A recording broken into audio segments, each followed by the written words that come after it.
Hi hello അസ്സലാമു അലൈക്കും വറഹ്മത്തുള്ളാഹി വബറകാതുഹു. എന്തൊക്കെയുണ്ട് വിശേഷങ്ങൾ? സുഖല്ലേ?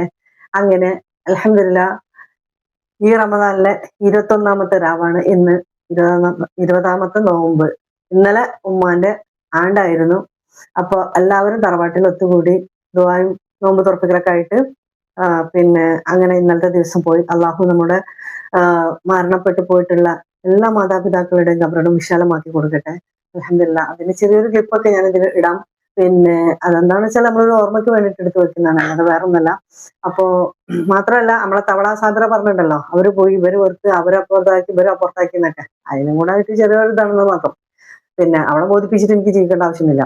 പിന്നെ അവളിന്റെ ആരുമല്ല, ചത്തതല്ല മൂത്തതല്ല, അത് വേറെ കാര്യം. അങ്ങനെ തവള സാബ്രാന്റെ തവള ഡാൻസർ സാബ്രാന്റെ വീഡിയോ ഇനി റിപ്ലൈ നിങ്ങൾ കൊടുക്കല്ലേ എന്ന് നിങ്ങൾ എല്ലാവരും പറഞ്ഞിട്ടുണ്ട്. പലരും എന്നോട് പറഞ്ഞിട്ടുണ്ട്, കമന്റ് ആയിട്ടും കമന്റ് അല്ലാതായിട്ടും പലരും പറഞ്ഞിട്ടുണ്ട്. അപ്പൊ നമ്മളത് മാനിക്കണല്ലോ, നമ്മളെ സബ്സ്ക്രൈബേഴ്സ് ആണ്. അപ്പം അവര് നമ്മളോട് പറയുമ്പം പിന്നെ അവരാണ് നമ്മളെ ഇവിടെ വരെ എത്തിച്ചിട്ടുള്ളത്. അപ്പൊ അതുകൊണ്ട് തന്നെ ആ കാര്യം നമ്മൾ മാനിച്ചിട്ട് അതിന് ഇനി മറുപടി റിപ്ലൈ കൊടുക്കാൻ നിൽക്കുന്നില്ല.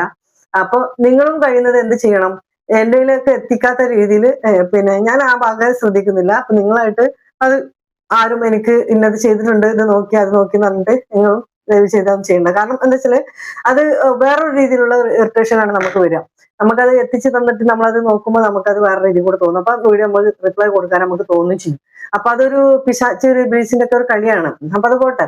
അപ്പൊ പറയുന്ന വ്യക്തിക്ക് അള്ളാഹു ആയുസ്സും ആരോഗ്യം ആഫിയത്തും നൽകട്ടെ എന്നാണ് ഞാൻ ഈ മാസത്തിന്റെ ഒരു ഇതുകൊണ്ട് ഞാൻ ദുആ ചെയ്യുന്നത്. എന്തായാലും അത് റബ്ബ് കബൂൽ ചെയ്യട്ടെ. കാരണം എന്റെ അത്രയും പിന്നെ എന്റെ അടുത്തുള്ള അത്ര തെറ്റുകൾ അള്ളാഹു പുറത്തു കൊടുക്കും, എനിക്ക് പുറത്തു തരും അല്ലെ. റമദാൻ മാസം അപ്പൊ പറയുമ്പോ പറയട്ടെ. അപ്പൊ അങ്ങനെ പറഞ്ഞിട്ട് അതിന് 10 രൂപ കിട്ടാനുള്ള ഒരു വ്യഗ്രത, ഒരു പിന്നെ ധൃതി, പിന്നെ ആർത്തി അതൊക്കെ പൂണ്ടിട്ട് ആകെ അതിന് എന്തൊക്കെയോ ലെവലയക്കുന്നു. അപ്പം അതങ്ങനെ നടക്കട്ടെ, നമ്മൾ ആ ഭാഗം വിട്ടു.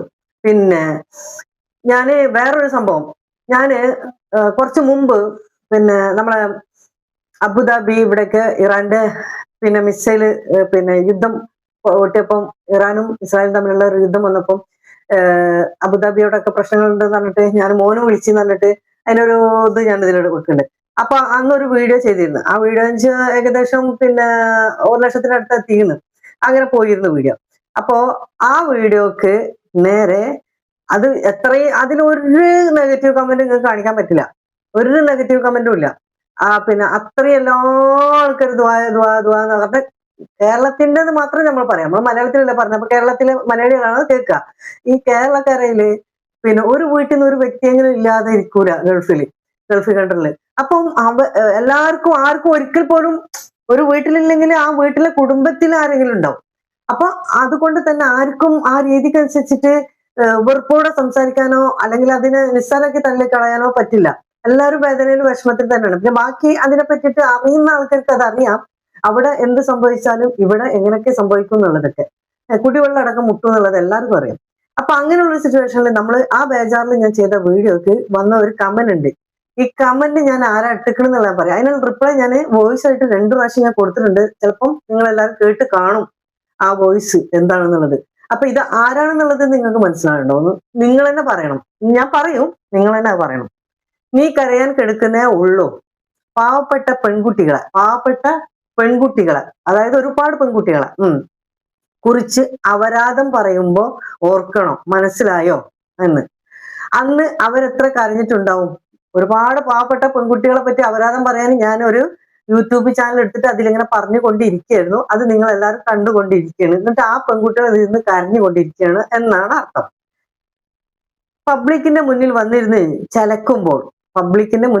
ചിലക്കുമ്പോൾ ഓർക്കണം, വേദന എല്ലാവർക്കും ഒരുപോലെയാ. എവിടെ നിന്റെ ഡാൻസ് എന്ന്. എന്റെ ഡാൻസ് എവിടെയെന്ന്.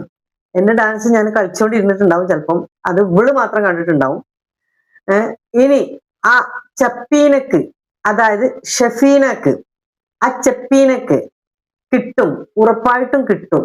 അതായത് ഇത് ഷെഫീനക്കും എനിക്കും കൂടെ ഉള്ളതാണ്. അപ്പം ഷെഫീനാനോടും എന്നോടും വെറുപ്പുള്ള ഒരു ടീമാണ് ഇത് എഴുതിക്കുന്നത് എന്നുള്ളത് ഉറപ്പായി മനസ്സിലായില്ല.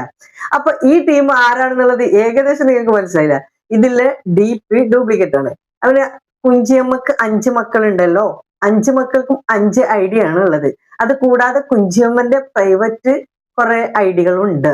അപ്പൊ ഈ കുഞ്ചിയമ്മന്റെ ഒരു അഞ്ചാമത്തെ കണ്ണിലൂടെയാണ് ഈ മറുപടി വന്നിട്ടുള്ളത്. ഞാനൊന്ന് ചോദിക്കട്ടെ, ഈ കുഞ്ചിയമ്മക്ക് ഇതുവരെ നക്കാൻ കിട്ടിയിരിക്കുന്നത് ഗൾഫിന്റെ കൺട്രീന്റെ പൈസ തന്നെയാണ്. നാട്ടും പുറത്തുനിന്ന് ഒരു മനുഷ്യന് 5 പൈസ കൊടുക്കാത്ത സമയത്തും ഗൾഫിലുള്ള പല മനുഷ്യന്മാരെ കാലും കയ്യും പിടിച്ച്, പിന്നെ ഞാൻ ബാക്കി പറയണില്ല, ഈ റമദാൻ മാസത്തിലെ പവിത്രത കൊണ്ട് ഞാൻ ബാക്കിയുള്ളതൊന്നും പറയണില്ല, എവിടൊക്കെ എന്തൊക്കെ എങ്ങനെയൊക്കെ ആക്കി ഏതൊക്കെ അങ്ങോട്ട് അയച്ചു കൊടുത്തിട്ടൊക്കെയാണ് നക്കിയിരുന്നത്, ഇപ്പോഴും നക്കിക്കൊണ്ടിരിക്കുന്നത്. അപ്പൊ അങ്ങനെയുള്ള സന്ദർഭത്തിൽ അവിടെ വല്ലതും സംഭവിച്ചാൽ ഇവൾക്ക് നക്കാൻ വല്ലതും കിട്ടുമോ? ഇല്ല. ഇപ്പൊ മാന്യമര്യാദയ്ക്ക് അച്ചടക്കത്തിൽ നിൽക്കുന്നതിന്റെ അർത്ഥവും നിങ്ങൾക്ക് മനസ്സിലായില്ലേ? ഒന്നല്ലെങ്കിൽ ആവനായിലെ അമ്പ് മുഴുവൻ തീർന്നു, എടുക്കാൻ അമ്പുകളില്ല. രണ്ടാമത്തത്, ഈ എടുത്ത അമ്പ് ഇനി എഴുതാലും ആൾക്കാർ അത് മെയിൻ ചെയ്യാൻ പോകുന്നില്ല. എല്ലാവർക്കും ഒരു പരിധി വരെ നമ്മളെ എന്താ പറയാ ഷോ കാണിക്കാൻ പറ്റുള്ളൂ. അത് കഴിഞ്ഞ് കഴിഞ്ഞാൽ ആ ആൾക്കാർ താനേ പബ്ലിക് വിടും. കണ്ടിന്യൂ ആയിട്ട് ഏതെങ്കിലും പാട്ട് വൈറലായിട്ട് നിന്നിട്ടുണ്ടോ? ഇല്ല. വേറൊരു പാട്ട് വരുമ്പോ ആ പാട്ട് ബാക്കിലേക്ക് പോകും. ഏതെങ്കിലും ആക്ടർമാര് നല്ല രീതിയിൽ കാലാകാലം ഒരേ ലെവലിൽ നിന്നിട്ടുണ്ടോ? ഇല്ല. അപ്പൊ അതുപോലെ തന്നെയാണ് എല്ലാ കാര്യം. ഒരു സാധനം വരുമ്പോൾ ആ സാധനത്തിന് പിന്നാലെ കുറച്ചു കാലം ആൾക്കാർ കൂടും, പിന്നെ വേറൊരു സാധനം വരുമ്പോൾ അതിന് പിന്നാലെ പോകും, ഈ സാധനത്തിന് തള്ളും. അത്രേ ഉള്ളൂ. ആ സംഭവം അവിടെ കഴിഞ്ഞു. അപ്പൊ ഇതിന്റെ ബാക്കിയോ ചെയ്പ്പോ ഒന്നും പുറത്തില്ല എന്നുള്ളത് നമുക്ക് മനസ്സിലായി, അറിയാലോ. അപ്പൊ അതുകൊണ്ട് തന്നെ ഒന്നാമത്തത് എന്താണ്, ഉമ്മ പ്രസവിച്ചതില് ആ സഹോദരൻ എന്നുള്ള ഒരു ആൺതരി ഇല്ല. അപ്പൊ സഹോദര ബന്ധം എന്താണെന്നുള്ളതും സഹോദരനോടുള്ള സ്നേഹം എന്താണെന്നുള്ളതും അറിയില്ല. പിന്നെ വരുന്നത് മാത്രം വേറെ രീതിയിൽ കൂടെ ഉള്ളതാണ്. അപ്പൊ പിന്നെ എല്ലാരും ആ കണ്ണിൽ കൂടെ കാണുള്ളൂ, സഹോദരനായിട്ട് കാണാൻ പറ്റൂല. അപ്പൊ ആ കണ്ണിൽ കൂടെ എല്ലാത്തിനും കാണുള്ളൂ. അങ്ങനെ തന്നെ കാണുന്നത് കൊണ്ടാണ് ഇങ്ങനെയൊക്കെയുള്ള പ്രോബ്ലങ്ങൾ ഉണ്ടായത്. പിന്നെ ചുളുവി കൂടെ വല്ല രീതിയിലും പൈസ ഉണ്ടാക്കാൻ നോക്കി, അത്ര തന്നെ ഉള്ളൂ. അതിന് പബ്ലിക്കിന്റെ മുന്നിൽ ഞങ്ങൾ കുറച്ച് കാര്യങ്ങൾ പറഞ്ഞു, അത് ശരി തന്നെയാണ്. അതുകൊണ്ട് തന്നെ ഒരുപാട് ജീവിതങ്ങൾ അവിടുന്ന് കഴിച്ചിലായി, ഒരുപാട് പിന്നെ ആമ്പിള്ളേര് കഴിച്ചിലായി, അവർ രക്ഷപ്പെട്ടു ആ ടൈമിൽ. പക്ഷെ ചില കല്യാണം കഴിച്ച കുട്ടികളും മക്കളുള്ള പേരക്കുട്ടികളൊക്കെ ഉള്ള ചില തന്താര് പോയിട്ട് അവളെ ലൈവിൽ പോയിട്ട് വായിൽ നോക്കി നിന്നു. വായിൽ നോക്കി നിൽക്കുന്നത് മറ്റുള്ളവർ അവരുടെ ഭാര്യമാരും മക്കളും പേരക്കുട്ടികളും കണ്ടുകൊണ്ടിരിക്കുന്നത്. എന്നാൽ അവരായിട്ട് ഒരു ബന്ധം ഈ തന്താർക്കില്ല. ഇവര് ശ്രദ്ധ കൊടുക്കുന്നില്ല. കാരണം ഇവര് മുഴുകിയിരിക്കണ്, വായലും നോക്കിയിട്ട് ഇത് ഇങ്ങനെ ഇപ്പൊ വരും വെച്ചിട്ട് വായന്ന് വെള്ളം ഒഴിച്ചിട്ട് ഇങ്ങനെ മേലൊക്കെ നോക്കിയിരിക്കാണ്, എപ്പ കിട്ടും എന്ന് വിചാരിച്ചിട്ട്. ഇത് കണ്ടുകൊണ്ട് സ്വന്തം ഭാര്യയും മക്കളും ഫാമിലിയും കൂടെ വേറൊരു സ്വന്തം വീട്ടിൽ നിന്നിട്ട് വിളിച്ചോണ്ടിരിക്കണേ, വിളിക്കണില്ല, വിളിച്ചതിന് മറുപടി ഇല്ല, ചോദ്യത്തിന് ഉത്തരമില്ല. അങ്ങനെ അവര് ഡൈവേഴ്സിന്റെ വക്കിലെത്തി. ഇതാണ് ഇന്നാള് ഞാൻ പറഞ്ഞിട്ടുള്ള കാര്യം. ഇതൊക്കെ എന്റെ അടുത്ത് പ്യൂർ പിന്നെ ശരിക്ക് എന്താ പറയാ തെളിവടക്കം എന്റെ അടുത്ത് വന്നിട്ടുള്ള കാര്യങ്ങളാണ് ഇതൊക്കെ. അതിന് പറഞ്ഞത് എന്താണെന്ന് വെച്ചാല്, ആ ലൈവില് നിൽക്കുന്നത് കണ്ടിട്ട് എന്റെ ലൈവില് അതിന്റെ ഭാര്യമാര് മറ്റുള്ളവരോ അതിന്റെ ഭാര്യ എന്ന് തന്നെ പറയാം, ഭാര്യ വന്നിട്ട് എന്റെ ലൈവില് നിന്നിട്ട് എന്നോട് സംസാരിച്ചതിന് അവർ തമ്മിൽ പ്രശ്നങ്ങളാവണം. ആ പ്രശ്നങ്ങൾ പിന്നീട് എന്താവുന്നത്, ഡൈവേഴ്സിലേക്ക് എത്തണം. അപ്പൊ ഇത് നിങ്ങൾ മനസ്സിലാക്കണം. ഇത് ഉണ്ടാവാതിരിക്കാൻ തന്നെയാണ് ഞാനും ഷെഫീനി എന്ന് പറഞ്ഞില്ലേ, ഞാനും ഷെഫീനി അതുപോലുള്ള കുറച്ച് ആൾക്കാരും എതിർത്ത് പറഞ്ഞത്. എന്താണ്, ഒരുപാട് ആൺകുട്ടികളെ രക്ഷപ്പെടുത്താൻ വേണ്ടിയിട്ടാണ്. അതില് പിന്നെ കാസർഗോഡുള്ളവന്, അതുപോലെ പാലക്കാടുള്ളവന്, അതുപോലുള്ള പല നാട്ടിലുള്ള ആൾക്കാരും രക്ഷപ്പെട്ടു. അവരൊക്കെ കഴിച്ചിലായി, അവരൊക്കെ പുതിയ ജീവിതം തുടങ്ങി. അൽഹംദുലില്ലാഹ്. എന്തൊക്കെയായിരുന്നു പറഞ്ഞത്? മലപ്പുറം കത്തി, പാലക്കാട് യക്ഷി, എന്താ സംഭവല്ലേനാ. അപ്പോ എന്നോട് പറഞ്ഞിട്ടുണ്ട് പല ആൾക്കാരും, പാലക്കാട് യക്ഷിനെ പറ്റിയിട്ട് ഒന്ന് പറയൂ എന്നുള്ളത്. അപ്പൊ ഇത് പറയാനുള്ള കാരണം ഇതൊക്കെ തന്നെയാണ്. അപ്പൊ ഇങ്ങനെയൊക്കെയുള്ള ഒരു വിഷയം ഉണ്ടായിട്ട് വലിയതായിട്ട് വലിയ മാബില് നിൽക്കണം. എന്തേ ആദ്യത്തെ മാതിരില്ലാത്തത്? ആദ്യത്തെ മാതിരി പറഞ്ഞാൽ ഇതാണ്, കുറെ കോളുകൾ കട്ടായി, കുറെ ആൾക്കാർ ലൈനിൽ ഇല്ല, അതുകൊണ്ട് ലൈവിലും കുറവാണ്. ഇതന്നെ സംഭവം വന്നത്. അങ്ങനെ തന്നെ പോവുള്ളൂ എന്നുള്ള എല്ലാവർക്കും അറിയാം. നീതിപരമായിട്ട് നല്ല രീതിയിൽ ജീവിക്കുകയാണെങ്കിൽ എന്നെന്നും ആൾക്കാർക്ക് അത് അവരെ ഓർക്കാനും അവരെ സഹായിക്കാനും ഒക്കെ പറ്റും എന്നും അവരെ മനസ്സിലുണ്ടാവുകയും ചെയ്യും. അതല്ലാതെ റോങ് ആയിട്ട് നമ്മൾ വാരിക്കൂട്ടാൻ നോക്കിക്കഴിഞ്ഞാൽ ഇങ്ങനെയൊക്കെ തന്നെ സംഭവിക്കുള്ളൂ. അതായത് നമുക്ക് ആൺകുട്ടികളെ പ്രസവിച്ചത് കൊണ്ട് നമുക്ക് ആ ആൺകുട്ടികളുടെ ഉമ്മമാരുടെ വേദന നമുക്കറിയും. അതുകൊണ്ട് തന്നെ നമ്മൾ അതിനെ എതിർത്തു. അത് എതിർക്കാനുള്ള കാരണം എന്ന് വെച്ചാൽ അവരുടെ ഫാമിലി അടക്കം നമ്മളോട് ഉള്ള തെളിവുകളും പറഞ്ഞിട്ടും തന്നിട്ടും ഒക്കെയാണ് നമ്മൾ പറഞ്ഞിട്ടുള്ളത്. അത് അവിടെ വിട്ടുകളയണം.